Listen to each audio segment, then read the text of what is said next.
then, so basically I've run a piece of string from this axle over to this axle, okay, and what it does is it locks out and stops the axles dropping any further together.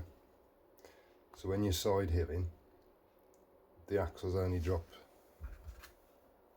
to yay distance down when it's on a flat surface. Yep. But if you've got any flex or you want to get over things, it still allows full flex. Yep. Both ways. Okay. So if it side hills, it locks out on the string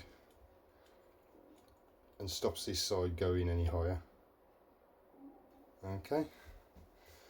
So the way I worked out how long the string needs to be is the distance where it's trapped between the chassis there and there, yeah, is a fixed point.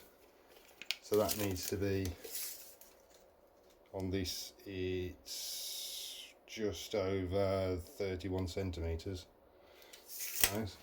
And then I put the truck into full articulation and I had to measure between where it comes out of the chassis there down to where it fixes to the suspension point down behind the wheel, down there. Okay, and again I had to measure the same on the back, flick it over that way because that's pressed up. Again, from the point it comes out the chassis to the point it fixes onto the suspension point down there. So then with those three measurements, that at full extent down, that full up, and the distance between there, you can work out how long you need your piece of string to be. Right? So when it's at full flex, the string's quite taut. There's not much play in it. Yeah, and again the opposite way. When it's at full flex,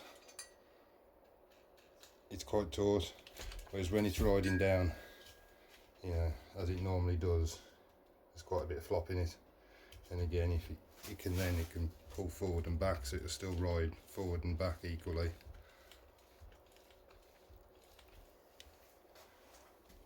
So that's added on this car, whether it's got the body shell on or not, it's added 5 degrees to the amount of slope it can side hill.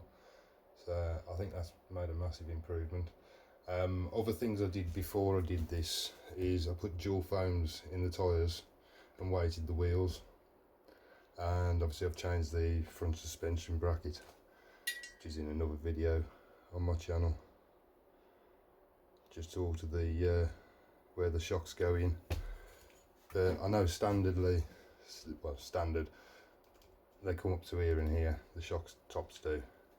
To be fair, you can run this kit, or you can make something up to do this for pennies, really. I mean, this is builder's string because there's very little stretch in it. I wouldn't advise using normal household string. I get some decent string, no stretch. And I've just used some little eyelets, crimp eyelets down the bottom with some heat shrink over to cover the, you know, to connect to the chassis. Yeah, like I say, original thoughts were this, from it doesn't matter where this bit of string here across the top runs or how long it is.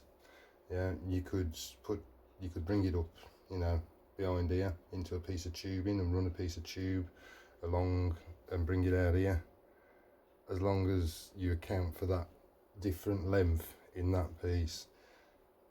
As long as it's does what it's doing there, you can, you know, play around. Did think about putting a piece of tube down along the chassis here and back up and bringing it out here and here, but it was nice and easy for me to run it through the brackets that were already there on the car.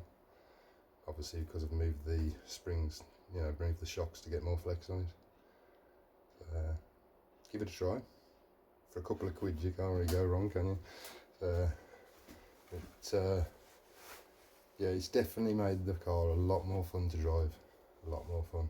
And if I hadn't got COVID at the moment, I'd be going out and taking it down the brook and showing you what it can do. But that's going to have to be in a couple of weeks or a month's time. So, right, see you later guys.